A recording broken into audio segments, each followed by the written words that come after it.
에녹은 성경에 두 사람이 나옵니다. 가인의 아들 에녹이 있고 노아의 7대 손인 에녹이 있습니다. 오늘 여기서는 노아의 7대 손입니다. 에녹이 이렇게 유명하게 된 이유가 어디에 있을까요?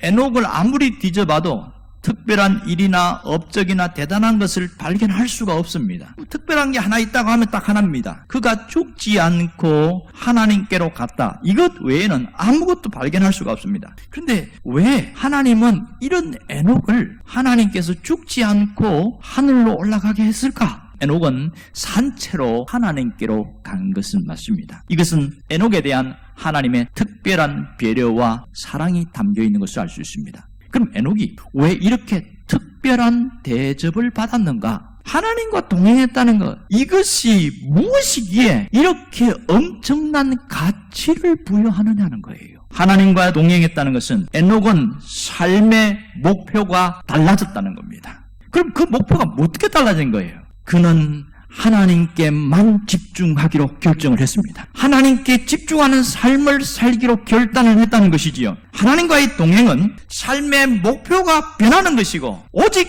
하나님께 집중하며 살아가는 것이라는 것을 잊지 않기를 원합니다. 그럼 우리는 현재 어떻게 살고 있냐는 거예요.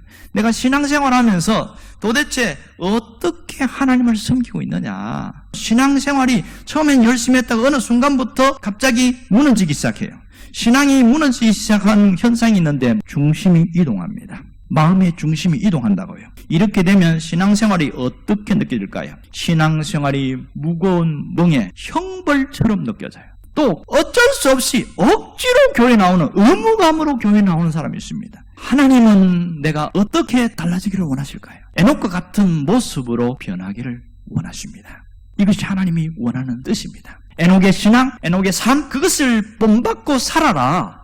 이 간단한 메시지를 하나님 오늘 우리에게 주고 계십니다. 에녹의 모습을 본받으려면 어떻게 해야 할까요?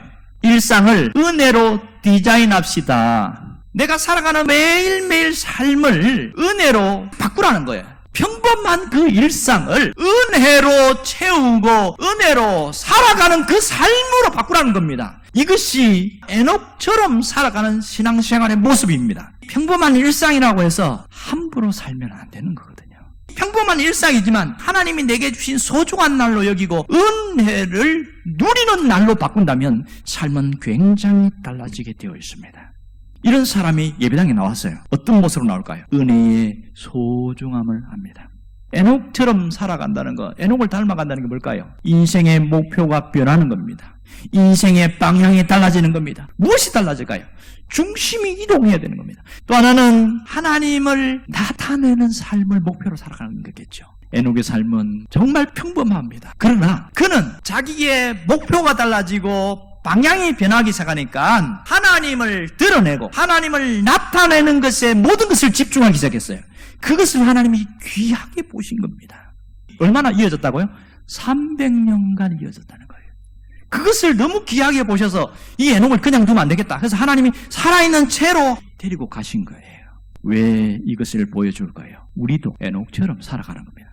에녹처럼 사는 것은 어렵지 않습니다. 엘리야처럼 살아가는 것은 굉장히 어렵습니다. 우리는 하늘에서 불을 내리는 기적도 행할 수 없고 내가 말 한마디로서 비를 멈추게 할 수도 없고 비를 오게 할 수도 없고 그런 능력은 없어요.